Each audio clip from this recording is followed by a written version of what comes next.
Hi mga kalagobs! Welcome back to my channel. It's me again, Gab, ay inyong baklang kalbo na mukhang barako. Okay, so for today's vlog, I will be going to my friend's house kasi pagluluto niya ako ng aking favorite. And later, you will find out kung ano yun. Okay? See you later! Bye!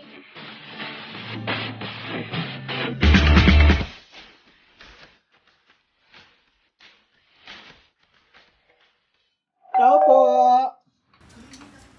Hi! So, dito tayo sa bahay ng barkada ko. Welcome! Bahay ko lang. Welcome.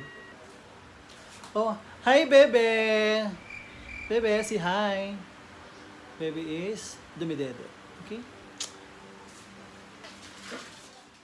So, at tayo'y magluluto na ng bibingka latik. So, I'm with my friend, my dear friend Melay. Hi, dear! Say hi. Salita ka, oy! Guys, mahadera po siya. Mas maingay po siya sa akin. Hindi po totoo yun. Wait lang. Dali na! Anong lulutuin? Wait lang. Ang bagal-bagal. So, gagawa na siya ng bibingkang latik. Wait lang, ano yan, dear? Malagkit. Purong malagkit. So, naluto mo na yung purong malagkit. Yes. Okay. Naisain na natin siya na merong kasamang gata. Gata lang nilalagay. Oo. Gata na rin tubig. Okay. Kasi mahirap siyang lutuin pag gata lang. Ba't parang sobrang, feeling ko madami yung gata mo kasi parang... No, that's why it's sticker rice. Ano ba yun? Kaya ganyan. Sticker rice. What, anak? You're dancing? Tapos, after nyan, So, siset na natin. so wala ka bang nilagay dyan, kundi lang gata lang, tsaka yung sticky rice? Asukal. Para medyo may konting siya, lasa. Para mag-blend siya dun sa latik. Kasi hindi siya masyadong matamis. So ito yung latik, guys. So, kailangan natin siya. Sky! Ang kulit! May makulit na tuta sa baba. Sky, tabi. Huwag mo na ubusin yan. Sayang naman, no? Ay, lagay mo yung yung dukot something. Wait lang, may gagawin tayo dyan. Kasi meron pang natirang, anong patawag dun? Parang tutong. So, iset aside natin yan mamaya. Ibang luto natin ganyan. So ilalagay na ang latik sa malagkit na rice na niluto sa gata. Ay, sarap. Ano ginamit po paggawa nung latik? Purong gata din. Gata lang, wala Saka kasi asukal. Okay. At tapos, ihaluin mo siya hanggang sa hanggang sa maging sticky. Pero gano'ng katagal yun? Depende. Kasi depende sa apoy mo. Basta yung pag sinandok mo siya, yung medyo may laban na siya. Hindi na siya yung... Lumalaban. Oo. Di ba nagbibenta ka niyan? Magkano benta mo sa isang ganito?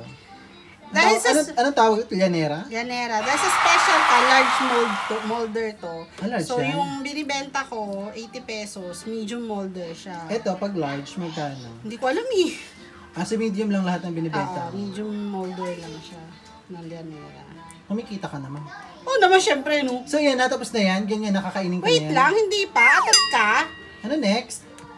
I-bake natin siya. Ilalagay natin sa oven. I-bake ng ilang minutes. Hanggang sa magkaroon siya ng parang burn. Susunugin. Oo. So, para medyo may, siya, effect siya.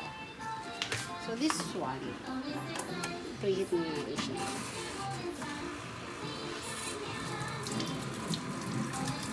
Dahil wala tayong oven, improvise oven toaster.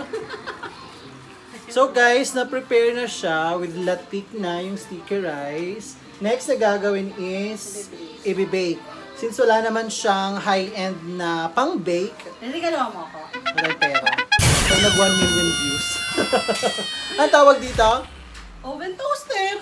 Toaster lang ang gagamitin natin. Pwede naman siya, guys. Pwede So, naman siya. So, discarding mo lang siya. ito ang madiskarting nanay. So, kung gusto nyong malaman ang mga discarding niya, meron siya mga binibenta, guys. So, I'll put the link below sa description yung page nung niya, mga binibenta. Aside from this, meron pa siya ibang products na binibenta. What are you doing, guys? What are we doing? What are we doing? You ask me now. What are we doing? We're cooking! So, bakit hindi mo pwede lalagay? Pre-heat mo natin siya. Parang kumari talagang oven, no? Parang may pa-preheat pa yung Yes. toast. Usually to, mga 5 to 7 minutes. Depende sa pagkakaluto namin. So magantay tayo ng mga 5 to 7 minutes and then tapos na siya. Okay.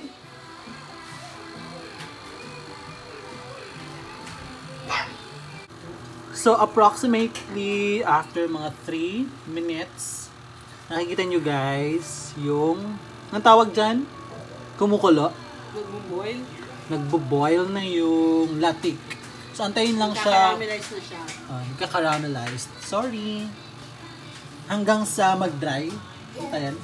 Not totally. Basta satisfied ka na sa pagiging niya, caramelize. Guys, luto na siya. Kinangayan.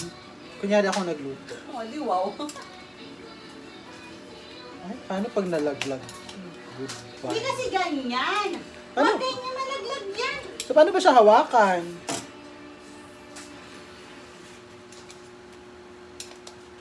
Pasensya, hindi pa ako cook.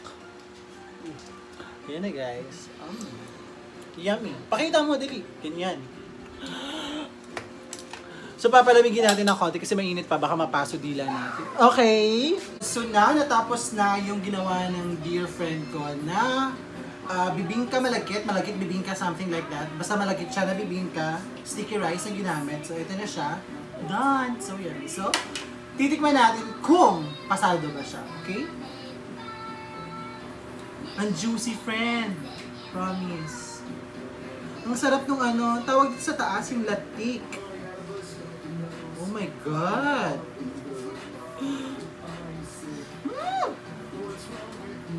Init!